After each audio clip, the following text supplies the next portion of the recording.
A mobilidade urbana está muito associada à forma como as cidades se desenvolveram. Então é difícil você separar mobilidade do desenvolvimento urbano. A cidade de São Paulo e muitas cidades do Ocidente, elas se desenvolveram num modelo americano que promoveu a expansão da cidade. Então a ideia de que a gente poderia morar em regiões distantes e acessar o nosso trabalho no centro de automóvel foi uma ideia que ficou muito em pauta no século XX. Com isso a gente criou muitas distâncias entre a casa das pessoas e o que elas precisam fazer ao longo do dia.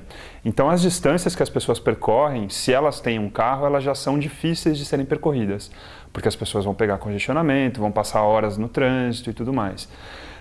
Se as pessoas não têm um carro, elas também vão ter uma grande dificuldade para percorrer essas longas distâncias no transporte público, de bicicleta ou de qualquer outra forma. O modelo de cidade ele precisa ser revertido para que as pessoas tenham as coisas mais próximas da casa delas. E junto com isso, em paralelo, a intermodalidade, ou seja, as pessoas se utilizarem de mais de um meio de transporte numa viagem, é uma possibilidade bastante rápida que poderia ser colocada em prática de forma muito mais rápida do que redistribuir a cidade. Então, se a gente tivesse melhor integração entre bicicleta e o transporte público, entre andar a pé e o transporte público, e se a gente tivesse um transporte público melhor, essa intermodalidade ela poderia ser algo imediato que ajudaria a melhorar um pouco essa situação de longas distâncias e de desigualdade territorial, né, das coisas concentradas. Os sistemas de transporte de massa de alta capacidade são transportes que estão saturados na cidade de São Paulo.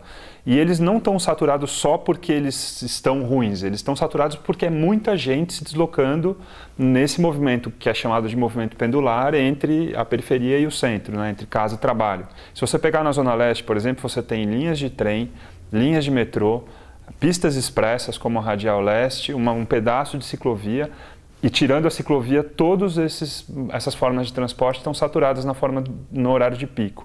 Trem, metrô, carro, ônibus. Tudo isso fica cheio de manhã, tudo isso fica cheio de tarde.